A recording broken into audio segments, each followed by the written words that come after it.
Babylon 5. ಜೈಲಿನಲ್ಲಿ Darshan ಕುಂತಲ್ಲಿ ಕೂರಂಗಿಲ್ಲ, ನಿಂತಲ್ಲಿ ನಿಲ್ಲಂಗಿಲ್ಲ.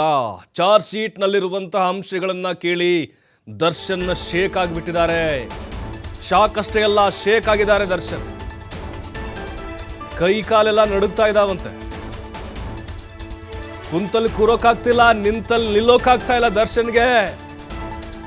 Charge sheet ನಲ್ಲಿರುವಂತಹ ಆ ಕೆಲವು ಅಂಶಗಳನ್ನ ಕೇಳಿ ದರ್ಶನ್ ನಿಂತಲ್ಲೇ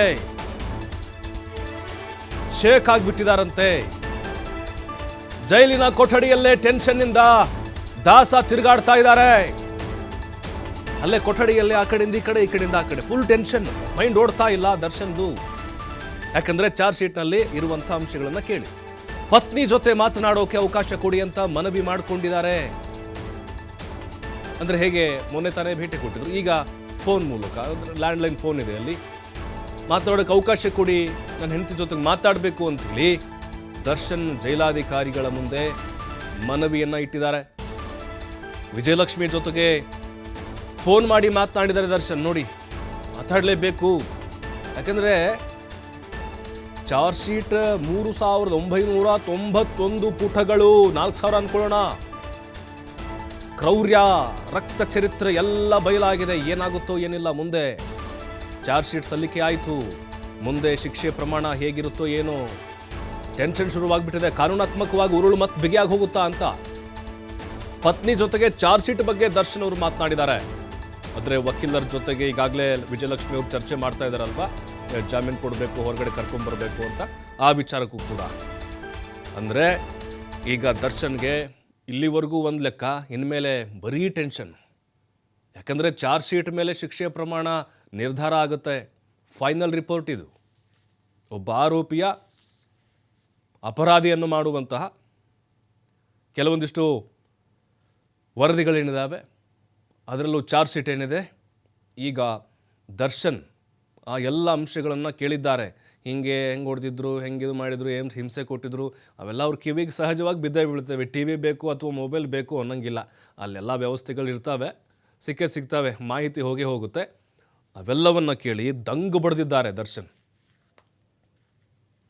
ಮತ್ತಷ್ಟು ಮಾಹಿತಿ ಅರುಣ್ ನೀಡ್ತಾರೆ. ಅರುಣ್, ಚಾರ್ಜ್ ಶೀಟ್ ಸಲ್ಲಿಕೆ ಆಯಿತು, ದರ್ಶನ್ ಆ್ಯಂಡ್ ಗ್ಯಾಂಗ್ ಕ್ರೂರತ್ವ ಬಯಲಾಗಿದೆ ಚಾರ್ಜ್ ಶೀಟ್ನಲ್ಲಿನ ಅಂಶಗಳನ್ನ ನೋಡ್ತಾ ಇದ್ರೆ. ದರ್ಶನ್ ಇವೆಲ್ಲ ಏನು ಆ ವಿಚಾರಗಳನ್ನ ತಿಳ್ಕೊಂಡು ಅವರು ಸದ್ಯಕ್ಕೆ ಅವ್ರವ್ರ ಪರಿಸ್ಥಿತಿ ಏನಾಗಿರಬೇಡ ಅಂಥೇಳಿ ಯಾವ ರೀತಿ ಕನ್ವರಿಸ್ತಾ ಇದ್ದಾರೆ, ಯಾವ ರೀತಿ ತಡಬಡಾಯಿಸ್ತಾ ಇದ್ದಾರೆ, ಶಾಕ್ ಒಳಗಾಗಿದ್ದಾರೆ ಅನ್ಬೋದು. ಹಾಗಾದ್ರೆ ನಿಜ ಪ್ರಭು, ಏನಂತ ಹೇಳಿದ್ರೆ ಬಳ್ಳಾರಿಯ ಕೇಂದ್ರ ಕಾರಾಗೃಹಕ್ಕೆ ಪರಪ್ಪನಗರದಿಂದ ಶಿಫ್ಟ್ ಆಗಿ ಇವತ್ತಿಗೆ 7 ದಿವಸ ಆಯ್ತು. ಇವತ್ತೇ ಕೂಡ ಚಾರ್ಜ್ ಶೀಟ್ ಅನ್ನ ಸಲ್ಲಿಕೆ ಆಗಿರುವಂತದ್ದು. ದರ್ಶನ್ ವಿಲವಿಲ ಅಂತ ಇವತ್ತು ಜೈಲಲ್ಲಿ ಓಡಾಡ್ತಾ ಇರುವಂತದ್ದು. ಏಕಾಂತವಾಗಿ ಇದ್ರಂತ ದರ್ಶನ್ ಅವರಿಗೆ ಇವತ್ತು ತುಂಬಾ ಟೆನ್ಷನ್ ಇದ್ರು. ಬೆಳಗ್ಗೆಯಿಂದಲೂ ಕೂಡ ಜೈಲಾಧಿಕಾರಿಗಳ ಬಳಿ ಅಲವತ್ತುಕೊಳ್ತಾ ಇದ್ರು. ನನಗೆ ಮಗನ ಜೊತೆ ಮಾತಾಡಿಸಿ, ಪತ್ನಿಯ ಜೊತೆ ಮಾತಾಡ್ಸಿ ಅನ್ನುವಂತ ರೀತಿಯಲ್ಲಿ ಕೇಳ್ಕೊಳ್ತಾ ಇದ್ರು. ಇವತ್ತು ಯಾವ ರೀತಿಯಾಗಿ ಚಾರ್ಜ್ ಶೀಟ್ ಸಲ್ಲಿಕೆ ಆಗಿದೆ ಅನ್ನುವಂತ ಮಾಹಿತಿಯನ್ನ ಕೇಳ್ಕೋಬೇಕು ಅನ್ನುವಂತ ದೃಷ್ಟಿಯಲ್ಲಿ ಪದೇ ಜೈಲಾಧಿಕಾರಿಗಳ ಬಳಿ ಕೇಳ್ತಾ ಇದ್ರು. ಹಾಗಾಗಿ ಇವತ್ತು ಬೆಳಗ್ಗೆಯಿಂದ ತಕ್ಷಣ ಅವರು ದರ್ಶನ್ ಅವರು ಒಂದು ರೀತಿ ಟೆನ್ಷನ್ ಅಲ್ಲೇ ಇದ್ರು ಅಂತ ಹೇಳ್ಬೋದು. ಹಾಗಾಗಿ ಬೆಳಗ್ಗೆಯಿಂದಲೂ ಕೂಡ ಅಧಿಕಾರಿಗಳ ಬಳಿ ಪದೇ ಕೇಳ್ತಾ ಇದ್ರು, ನನಗೆ ಪತ್ನಿ ಜೊತೆ ಮಾತಾಡಿಸಿ ಅನ್ನುವಂತ ಒಂದು ವಿನಂತಿಯನ್ನ ದರ್ಶನ್ ರವರು ಅಧಿಕಾರಿಗಳ ಬಳಿ ಕೇಳ್ತಾ ಇರುತ್ತದೆ. ದರ್ಶನ್ ಅಧಿಕಾರಿಗಳನ್ನ ಪುರಸ್ಕರಿಸಿದಂತ ಜೈಲಾಧಿಕಾರಿಗಳು ಜೈಲಿನ ಟೆಲಿಫೋನ್ ಬೂತ್ ನಿಂದ ಅವರಿಗೆ ಕನೆಕ್ಷನ್ ಮಾಡಿ ಪತ್ನಿಯ ಜೊತೆ ಮಾತಾಡಕ್ಕೆ ಅವಕಾಶವನ್ನು ಕೊಡ್ತಾರೆ. ಪತ್ನಿಯ ಜೊತೆ 10 ನಿಮಿಷ ಮಾತಾಡಂತ ದರ್ಶನ್ ಅವರು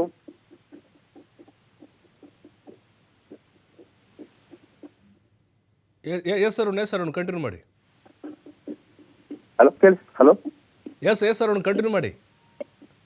ಪತ್ನಿಯ ಜೊತೆ 10 ನಿಮಿಷಗಳ ಕಾಲ ಮಾತನಾಡಿದ ದರ್ಶನ್ ಅವರು ಚಾರ್ಜ್ ಶೀಟ್ ಅಲ್ಲಿ ಏನೆಲ್ಲ ಅಂಶಗಳ ಉಲ್ಲೇಖ ಆಗಿವೆ, ಯಾವ ರೀತಿಯಾಗಿ ಪೊಲೀಸರು ತಮ್ಮ ವಿರುದ್ಧ ಚಾರ್ಜ್ ಶೀಟ್ ನ ಹಾಕಿದ್ದಾರೆ, ಮತ್ತು ಚಾರ್ಜ್ ಶೀಟ್ ನಲ್ಲಿ ಯಾವೆಲ್ಲ ಅಂಶಗಳು ಪೂರಕವಾಗಿದೆ ಮತ್ತು ಯಾವೆಲ್ಲ ಅಂಶಗಳು ವಿರುದ್ಧ ದಿಕ್ಕಿನಲ್ಲಿ ಇವೆ ಅನ್ನುವಂತ ರೀತಿಯಲ್ಲಿ ಪತ್ನಿಯ ಜೊತೆ ಚರ್ಚೆ ಮಾಡುವಂತದ್ದು. ಹೀಗಾಗಿ ಒಂದು 10 ನಿಮಿಷಗಳ ಕಾಲ ಒಂದು ರೀತಿಯ ಟೆನ್ಷನ್ ನಲ್ಲೇ ಪತ್ನಿಯ ಜೊತೆಗೆ ಮಾತಾಡುವಂಥದ್ದು. ಅದಾದ್ಮೇಲೆ ವಕೀಲರು ಕೂಡ ಸಂಪರ್ಕ ಮಾಡೋಕೆ ಯತ್ನಿಸಿದ್ರು.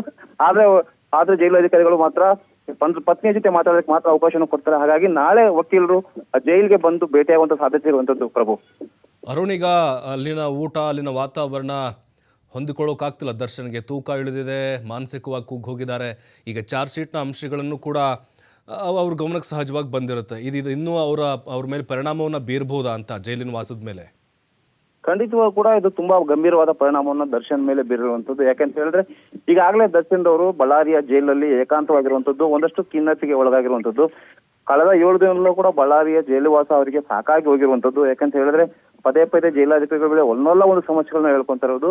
ಇವತ್ತು ಕೂಡ ಚಾರ್ಜ್ ಶೀಟ್ ಆಗುತ್ತೆ ಅನ್ನುವಂತ ವಿಚಾರ ತಿಳಿದ ತಕ್ಷಣ ಅವರು ಒಂದಷ್ಟು ಗಡಿಬಿಡಿಯಲ್ಲಿದ್ರು, ಒಂದಷ್ಟು ಟೆನ್ಷನ್ ಇಲ್ಲಿದ್ರು, ಯಾವುದೇ ರೀತಿಯಾದಂತ ಉಪಹಾರವನ್ನ ಸೇವಿಸುವ ಮನಸ್ಥಿತಿಯಲ್ಲಿ ಇರಲಿಲ್ಲ. ಹಾಗಾಗಿ ಹೊಲದ ಮನಸ್ಸಿನಲ್ಲಿ ಉಪಹಾರವನ್ನು ಸೇವಿಸ್ತಾರೆ. ಅದಾದ ನಂತರ ಯಾವಾಗ 11 ಗಂಟೆಗೆ ಚಾರ್ಜ್ ಶೀಟ್ ಸಲ್ಲಿಕೆ ಆಗುತ್ತೆ ಅನ್ನುವಂತ ವಿಷಯ ತಿಳಿದ ತಕ್ಷಣ ಅಧಿಕಾರಿಗಳ ಬಳಿ ಮತ್ತೆ ಕೇಳ್ಕೊಳ್ತಾರೆ, ನನಗೆ ವಕೀಲರ ಸಂಪರ್ಕವನ್ನು ಕಲ್ಪಿಸಿಕೊಡಿ, ಹೆಂಡತಿಯ ಸಂಪರ್ಕವನ್ನು ಕಲ್ಪಿಸಿಕೊಡಿ ಅನ್ನುವಂತ ಮಾತನ್ನ ಕೇಳ್ತಾರೆ. ಹಾಗಾಗಿ ಅವರ ಕೋರಿಕೆ ಮೇರೆಗೆ ಪತ್ನಿ ಜೊತೆ ಕೂಡ ಸಂಪರ್ಕವನ್ನು ಕಲ್ಪಿಸಿಕೊಡ್ತಾರೆ. 10 ನಿಮಿಷಗಳ ಕಾಲ ಮಾತಾಡಿದಂತವ್ರು ಟೆನ್ಷನ್ ನಲ್ಲೇ ಇದ್ರು. ಯಾಕಂತ ಹೇಳಿದ್ರೆ ಇಲ್ಲಿನ ಪರಿಸ್ಥಿತಿ ಅವ್ರಿಗೆ ಇನ್ನೂ ಒಗ್ಗಿಕೊಂಡಿಲ್ಲ. ಹಾಗಾಗಿ ಅವರಿಗೆ ಒಂದು ರೀತಿಯಲ್ಲಿ ಯಾವುದೇ ರೀತಿಯಾದಂತ ಅನಾನುಕೂಲ ಆಗುವಂತ ಪರಿಸ್ಥಿತಿ ಇಲ್ಲಿ ನಿರ್ಮಾಣ ಆಗಿದೆ.